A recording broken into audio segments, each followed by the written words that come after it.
माँ माँ वो फिर से आ गई है। वो देखो कमरे में खड़ी होकर मुझे ही घूर रही है। आप लोग मेरी बात का यकीन क्यों नहीं करते? वो ले जाएगी मुझे। तेरे कमरे में कोई नहीं है बेटा, तुझे वहम हो रहा है। दवाइयां खाकर सो जा मेरे बच्चे, कुछ नहीं है यहाँ। नहीं, कोई दवाई नहीं खानी मुझे। आप लोग बार बार नींद की दवाइयां खिलाकर मुझे सुला देते हो। वो यही है, मेरे आसपास ही है। उसका पूरा शरीर जगह जगह से कटा फटा है, आंखों से खून बह रहा है। मैं जितना चिल्लाता हूँ उतना ही मुस्कुराती है वो। देखो अभी भी मुझे देखकर मुस्कुरा रही है। पता नहीं क्या हो गया है मेरे बच्चे को। जरूर कोई बुरी आत्मा है जो इसे दिखाई दे रही है। मैं आज ही इसके लिए बड़े पंडित जी के पास जाकर धागा बनवा कर लाती हूँ। विनेश की माँ माधुरी बेटे की बिगड़ती हुई हालत को देखकर बहुत परेशान थी। इसलिए उसी दिन वो बड़े पंडित जी के पास जाती है और एक धागा लाकर अपने बेटे की बाजू में बांध देती है। विनेश के अचानक से बदलते हुए व्यवहार को कोई नहीं समझ पा रहा था। उसे अपने आसपास कोई ऐसी लड़की दिखाई दे रही थी जिसे परिवार में बाकी कोई भी नहीं देख पा रहा था। रात का समय था। विनेश अपने कमरे में आराम कर रहा था। आधी रात के समय विनेश की छोटी बहन रिंकी को प्यास लगती है और वो पानी पीने के लिए रसोई की तरफ जाने लगती है। अचानक ही उसे भाई के कमरे से कुछ अजीब सी आवाजें सुनाई देती है। उन आवाजों को सुनकर रिंकी घबराकर विनेश के कमरे के दरवाजे पर जाती है, लेकिन दरवाजा अंदर से बंद था। वो दौड़कर कमरे की खिड़की पर पहुंचती है तो देखती है सामने उसका भाई बालकनी की मुंडेर पर खड़ा हुआ नीचे देख रहा है। अचानक वो मुड़कर अपनी बहन की तरफ देखता है। उसके चेहरे पर एक भयानक सी मुस्कान थी जिसे देखकर रिंकी का दिल दहल गया था। इससे पहले कि रिंकी कुछ कर पाती, विनेश वहां से नीचे कूद जाता है। एक क्षण के लिए रिंकी की आंखों के आगे अंधेरा छा गया था। अगले पल रिंकी के मुंह से एक भयानक चीख निकलती है जिसे सुनकर रिंकी के माँ बाप दौड़ते हुए वहां पहुंच जाते हैं। रिंकी अपना सर घुटनों में छुपाए लगातार रोए जा रही थी। किसी तरह सुबकते हुए उसने उंगली से विनेश के कमरे की ओर इशारा किया और एक बार फिर से फूट फूट कर रोने लगी। कुछ पलों में विनेश के साथ हुई अनहोनी के बारे में घर में सभी लोग जान चुके थे और चारों ओर अफरा तफरी मच गई थी।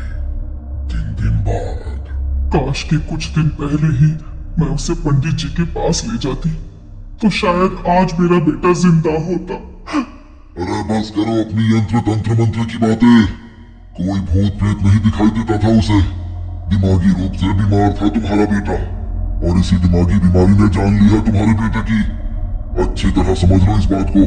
तुम्हारे जैसे लोग ही समय पर इलाज करने की बजाय झाड़ फूक में समय वेस्ट कर देते हैं और उसके बाद जब बात हाथ से निकल जाती है तो सर पकड़कर रोते रहते हैं। गलती तो मेरी भी थी ना जो मैं तुम्हारी बातों में आ गया, लेकिन अब किया भी क्या जा सकता है। जो होना था वो तो हो गया। अब तो रिंकी ही हमारा सब कुछ है। रिंकी अभी बस 18 साल की थी। इतनी छोटी सी उम्र में उसने अपनी आंखों के सामने अपने भाई को मरते हुए देखा था। इस बात का उसके मन पर बहुत गहरा असर पड़ा था। इस घटना के बाद रिंकी ने किसी से भी बहुत ज्यादा मिलना जुलना हंसना बोलना कम कर दिया था।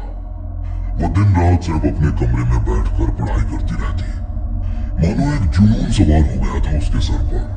रिंकी बेटा, जो होना था सो हो गया। अब तेरे इस तरह कमरे में बंद होकर अकेले रहने से कुछ नहीं होगा। बेटा, घर से बाहर निकला करो, दोस्तों से मिला जुला करो। ऐसे कैसे चलेगा? मुझे साइकियाट्रिस्ट बनना है माँ। उन सभी लोगों को ठीक करना है जिन्हें भाई की तरह मानसिक बीमारी है।